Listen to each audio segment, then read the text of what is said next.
Bonjour à tous. Alors, comment traiter un cas pratique ou une consultation juridique en droit pénal?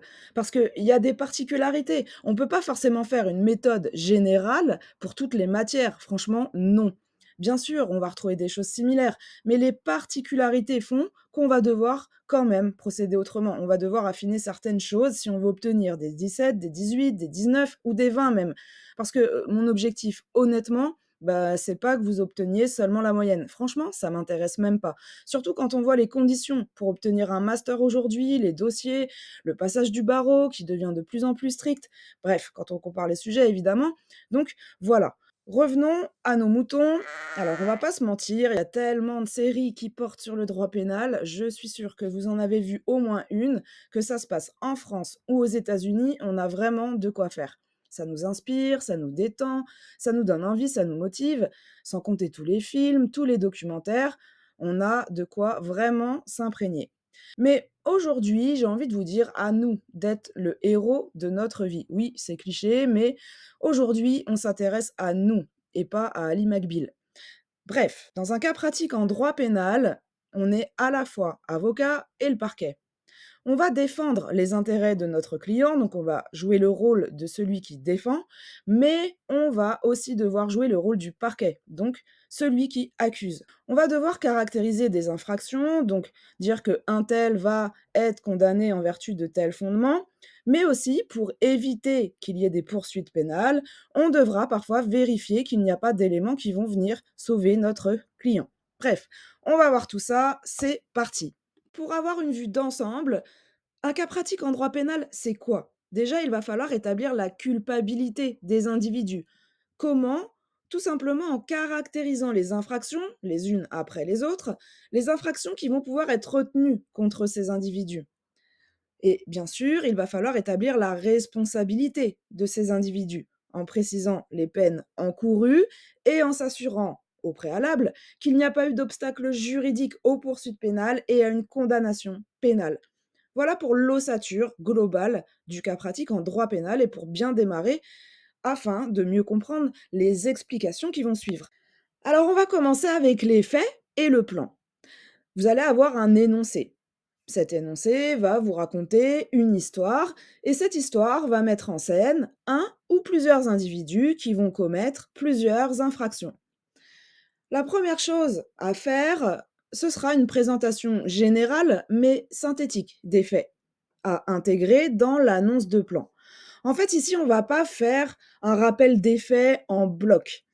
On va simplement utiliser les faits pour en faire un plan. Je vous donne un exemple. Vous pouvez très bien constater que dans votre cas pratique, il y a deux situations infractionnelles qui doivent être étudiées. Celle concernant les faits visant le cycliste, grand 1, et celle relative à l'accident causé au piéton, grand 2. Vous voyez, de cette manière, on a présenté les faits de manière extrêmement synthétique, mais c'est l'objectif dans un premier temps, à travers une annonce de plan structurée, claire, précise. Les faits, on les développera après, mais quoi qu'il arrive, ils resteront extrêmement synthétiques. Déjà, vous n'allez pas obtenir de points sur un résumé des faits, un rappel des faits. Mais il est vrai que si vous ne mentionnez pas les faits dans votre cas pratique, vous risquez de perdre des points. J'aimerais vous préciser aussi qu'à ce stade-là, il ne faut pas encore qualifier juridiquement les faits. Alors pourquoi? Parce que le choix de la bonne qualification, c'est un exercice réfléchi, et on va le voir après, qui doit pouvoir se justifier. Vous ne pouvez donc pas, d'emblée, directement, évoquer une qualification juridique en tant qu'intitulé de partie ou de sous-partie. Ici, à ce stade, dans la présentation générale et synthétique des faits, seuls les éléments factuels de l'énoncé sont ici à prendre en compte. Et vous le voyez, on a les faits visant le cycliste et les faits relatifs à l'accident causé au piéton. Point barre. Uniquement du fait. Alors très bien, mais comment organiser son plan? Comment découper le plan? Comment le structurer?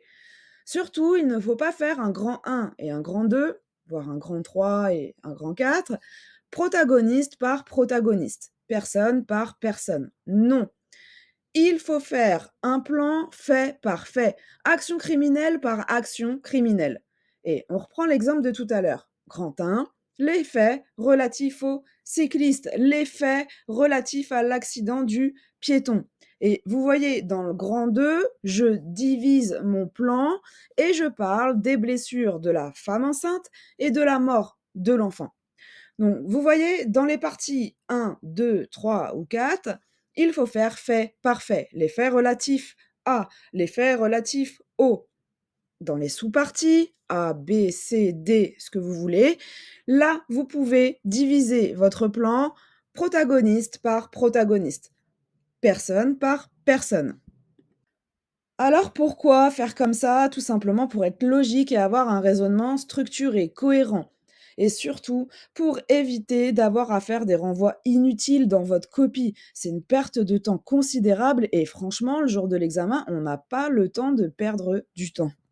Alors, je vous donne un exemple et on va prendre un exemple notamment par rapport à la complicité parce que c'est un exemple qui est tout à fait parlant et qui va vous permettre de comprendre pourquoi il ne faut absolument pas faire un plan protagoniste par protagoniste, mais bien fait par fait. Je vous donne l'exemple, donc dans mon bloc de gauche sur le tableau, j'ai fait un plan grand 1 concernant Paul, grand 2 concernant Pierre. Donc vous voyez, j'ai fait un plan protagoniste par protagoniste. Et je le répète, il ne faut surtout pas faire comme ça. Concernant Paul, il s'avère que Paul est auteur d'un vol. Mais il est également complice d'un meurtre, meurtre commis par Pierre. Et vous voyez bien que là, c'est pas logique. On va parler d'abord de complicité de meurtre avant même de parler du meurtre en lui-même. Et vous le savez, la complicité, pour pouvoir caractériser la complicité, eh bien, ça suppose déjà, d'ores et déjà, un fait principal punissable. C'est l'article 121-6. C'est une condition préalable. Donc, vous voyez, là, procéder comme ça, c'est raisonner dans le désordre et ça va pas du tout plaire à votre correcteur. Non, ce qu'il faut faire, c'est donc le bloc à droite, grand 1 concernant le vol, grand 2 concernant le meurtre.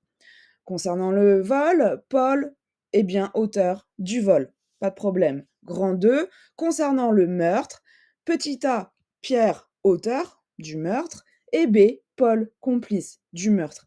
Et vous voyez là, on a quelque chose de cohérent. Et au moment de parler de Paul et du fait qu'il soit complice, complice de meurtre, eh bien là, vous voyez, comme la condition préalable nécessite un fait principal punissable, vous n'avez qu'à reprendre les éléments du dessus.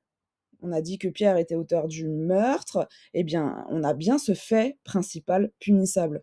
Donc en grand B, là, vous pouvez opérer un renvoi ultra rapide. Voilà, là, les choses sont cohérentes et bien structurées.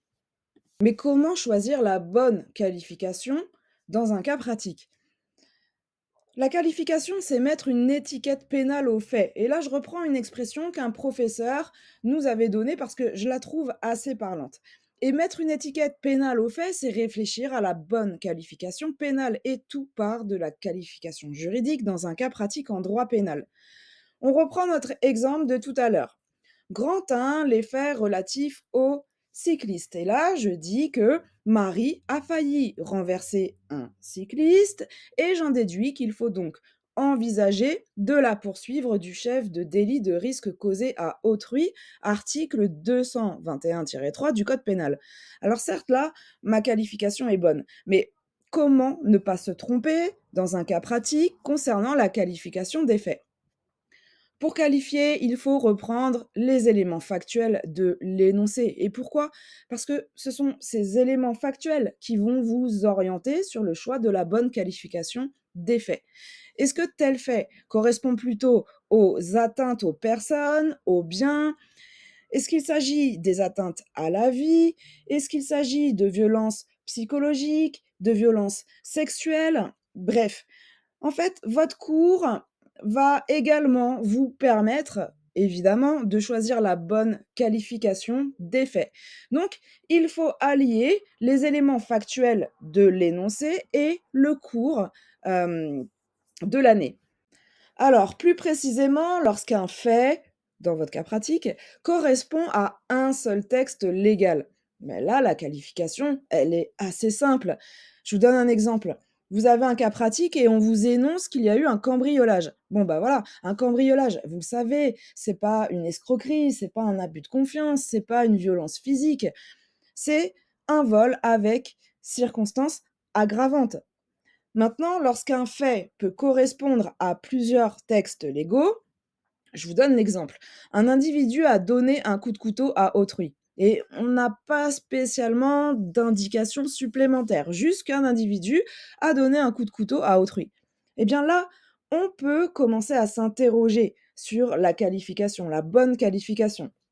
Mais on va pouvoir, avoir quand même des indices qui vont nous permettre de déduire la bonne qualification.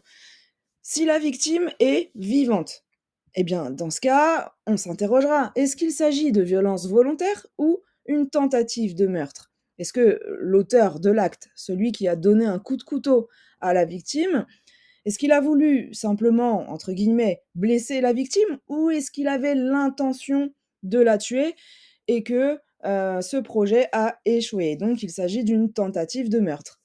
Si la victime est décédée, est-ce qu'il s'agit d'un homicide volontaire ou de violences ayant entraîné la mort sans intention de la donner? Et donc, il va falloir écarter les mauvaises qualifications.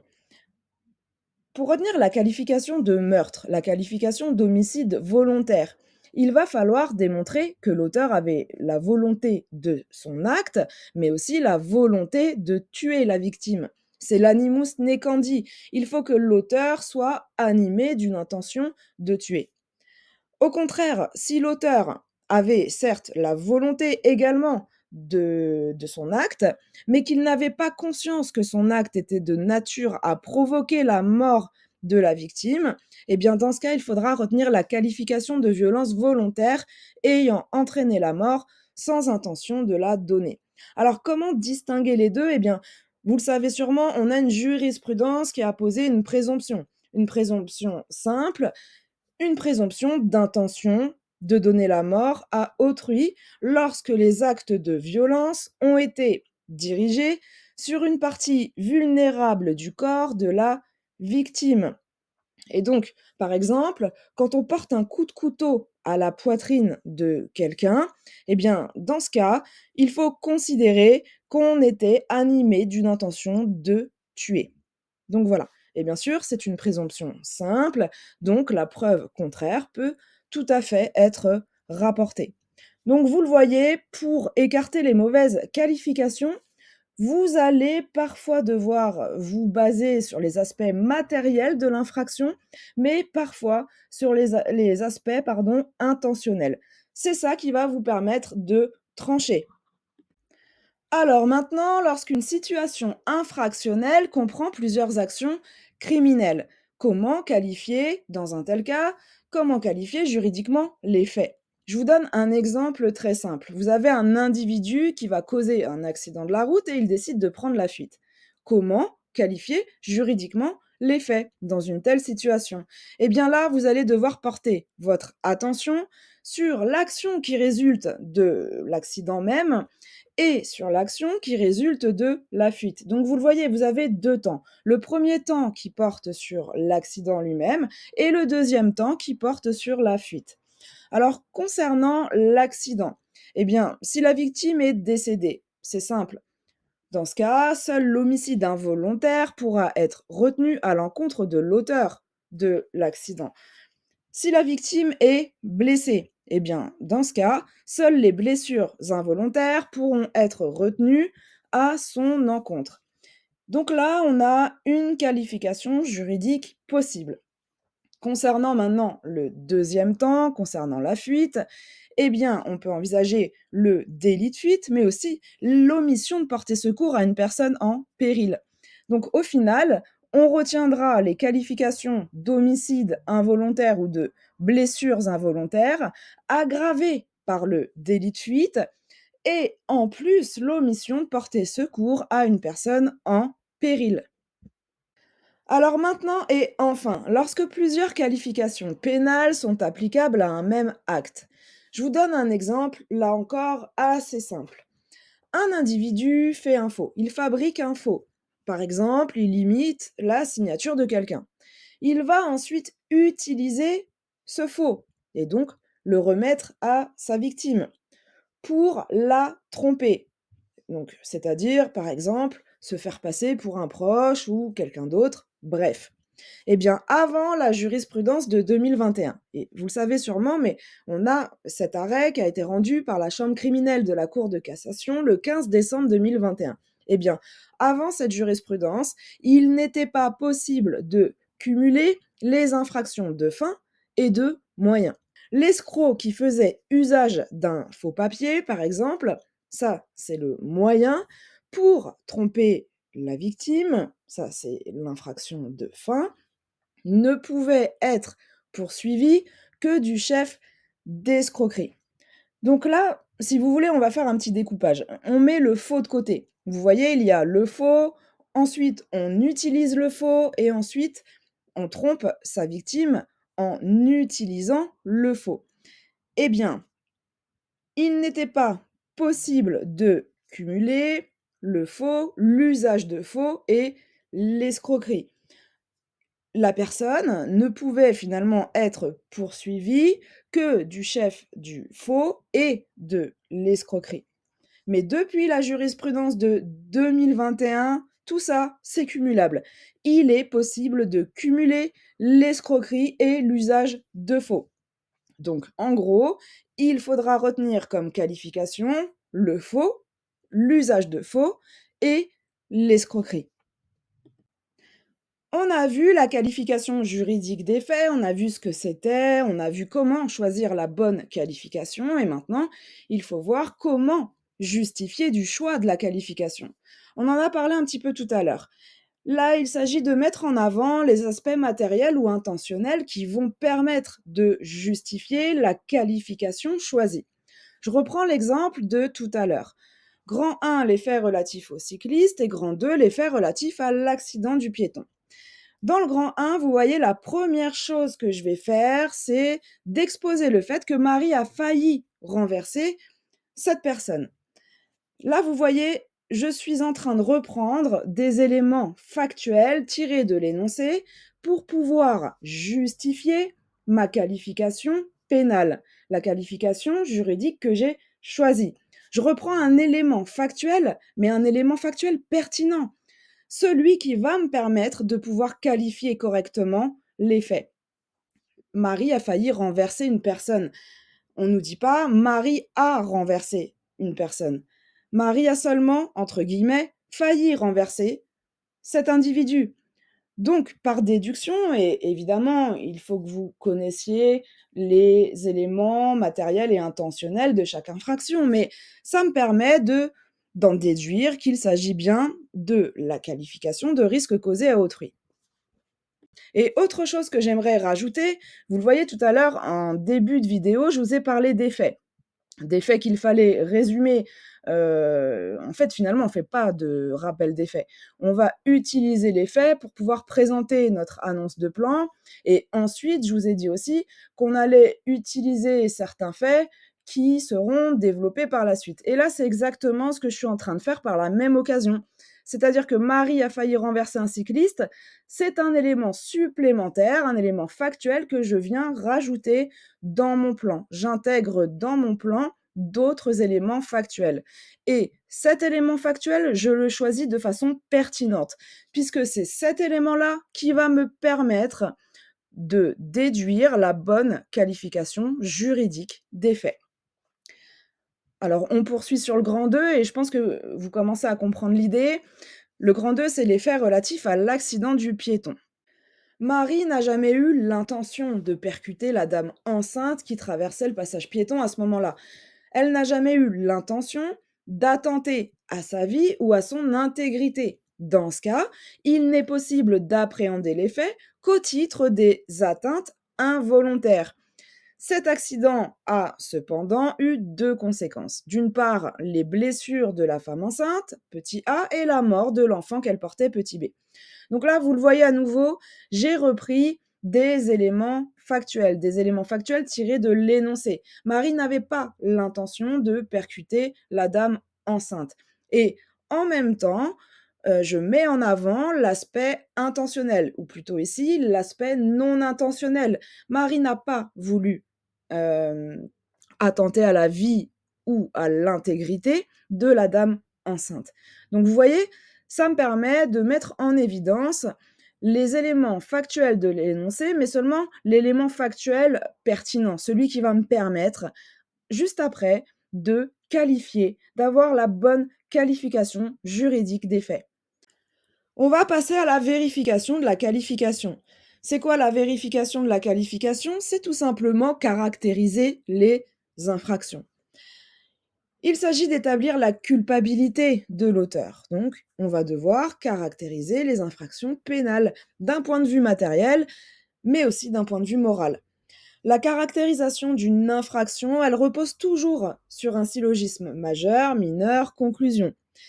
Il faut donc que la réponse, votre réponse, dans votre copie, soit motivée en droit, ça correspond à la majeure, et en fait, ça correspond à la mineure.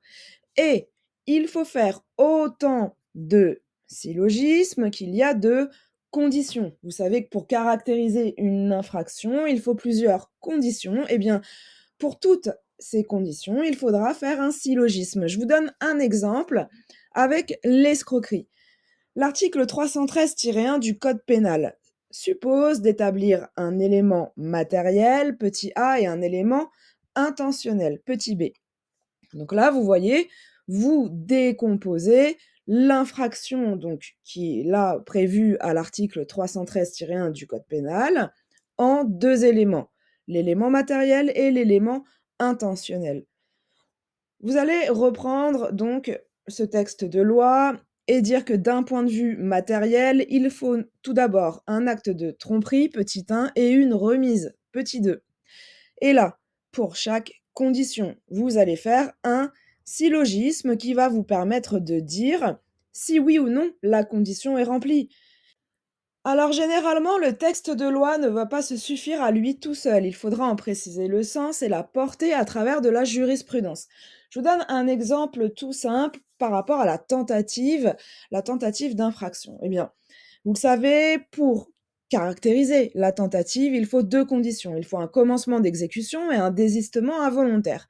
Mais c'est quoi un commencement d'exécution? C'est quoi un désistement involontaire? Eh bien, pas de panique puisque la jurisprudence vous définit les termes. On a plusieurs jurisprudences qui définissent par exemple le commencement d'exécution. C'est tout acte qui tend directement et immédiatement au crime ou au délit avec intention de le commettre. Cet attendu de principe, il doit apparaître dans votre copie, obligatoirement. C'est la définition du commencement d'exécution. Elle devra être illustrée. Dans le code pénal, vous trouverez le commencement d'exécution d'une tentative de meurtre, d'une tentative de vol, etc.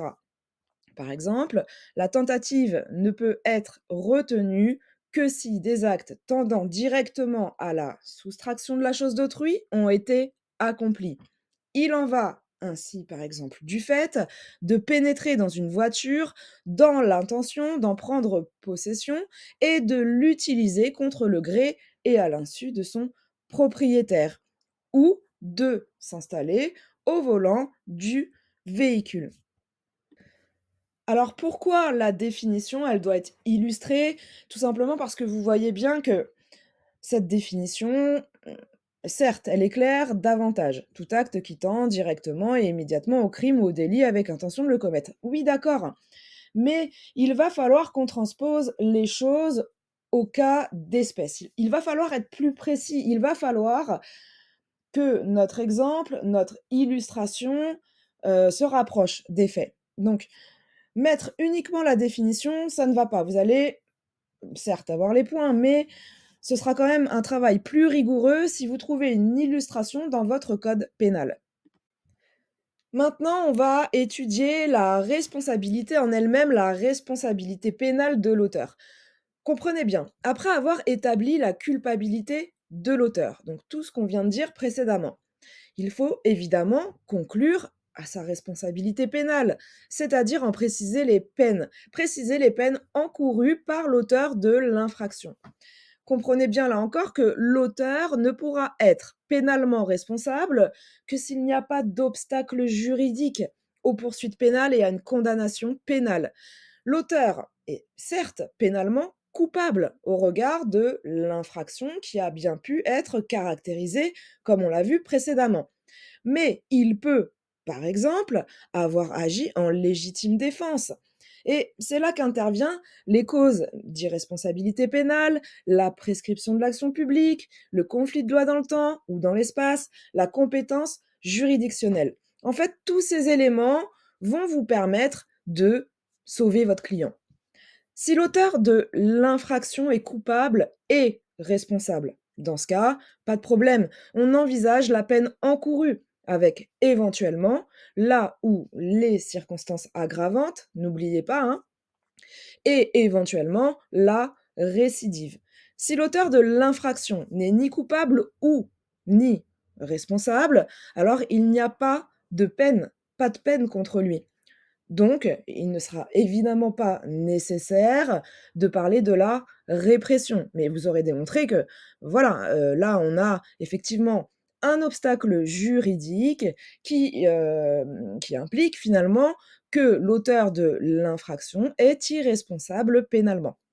Alors j'aimerais juste préciser une petite chose par rapport aux obstacles juridiques, notamment la cause d'irresponsabilité pénale, la compétence juridictionnelle, le conflit de loi dans le temps ou dans l'espace. Il faut savoir que ces éléments vont devoir parfois respecter un certain ordre. Ça veut dire que vous allez devoir en parler à un moment précis dans votre copie. Mais malheureusement, ça ne fait pas l'objet de cette vidéo. Mais je tenais quand même à vous faire cette précision pour que vous sachiez l'importance finalement de ces obstacles juridiques et surtout que vous sachiez que ces éléments ont un ordre et qu'il faut le respecter. Une dernière chose sur les peines encourues.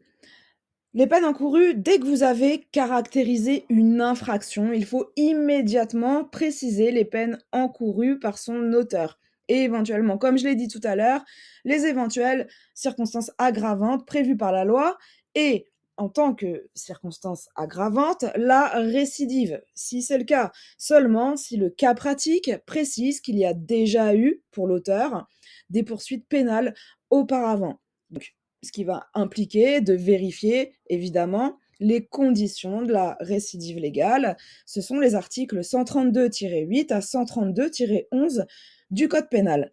Et une chose qu'il faudra toujours faire, toujours, absolument toujours, c'est résoudre le concours d'infraction. En fait, l'auteur va commettre, généralement, hein, il va commettre plusieurs infractions et donc il va falloir, voir si on peut retenir les différentes qualifications. Je vous donne, voilà un exemple. Quelqu'un encourt, 1 an d'emprisonnement et 15 000 € d'amende pour risque causé à autrui, mais aussi 5 ans d'emprisonnement et 75 000 € d'amende pour blessures involontaires aggravées. Et donc là, vous voyez bien, ça, c'est tout à fait un concours réel d'infraction au sens de l'article 132-2 du code pénal. Je ne développe pas davantage ici, là encore, c'est pas l'objet de la vidéo, mais sachez dans tous les cas que ce concours d'infraction, il faudra le résoudre à chaque fois. Une fois que vous avez établi toutes les infractions, eh bien, à la toute fin, vous allez résoudre ce concours. Alors pour terminer cette vidéo, on va faire une petite conclusion, un petit résumé de tout ce qu'on a vu précédemment. Bon, vous l'aurez compris, je crois, je vous ai assez saoulé avec ça. Il faudra évidemment qualifier les faits juridiquement, c'est la première chose à faire puisque tout part de là. Et ensuite, vous allez devoir vérifier que la qualification que vous avez choisie, elle est pertinente et qu'elle permet de caractériser l'infraction. Si jamais la qualification, elle doit être écartée parce que l'infraction ne peut pas être caractérisée d'un point de vue matériel ou d'un point de vue moral, alors il faut se demander s'il n'y a pas une autre qualification possible et ainsi refaire le même exercice de démonstration juridique, jusqu'à parvenir à une infraction qui puisse être caractérisée dans tous ces éléments constitutifs. Et ensuite, il faudra évidemment conclure à la culpabilité de l'auteur et éventuellement à sa responsabilité pénale. Donc il faudra établir les peines qu'il encourt, évidemment, s'il n'y a pas eu d'obstacle juridique. Voilà, j'en ai fini pour cette vidéo de méthodologie, de cas pratiques en droit pénal ou de consultation juridique en droit pénal. J'espère que mes explications auront été claires. Si vous avez des questions, n'hésitez pas à commenter en dessous, je répondrai vraiment à tout le monde, ou n'hésitez pas à me contacter par mail. Voilà. Je vous dis au revoir, je vous souhaite une belle réussite et un bon repos comme toujours, il faut se reposer, c'est important. À bientôt.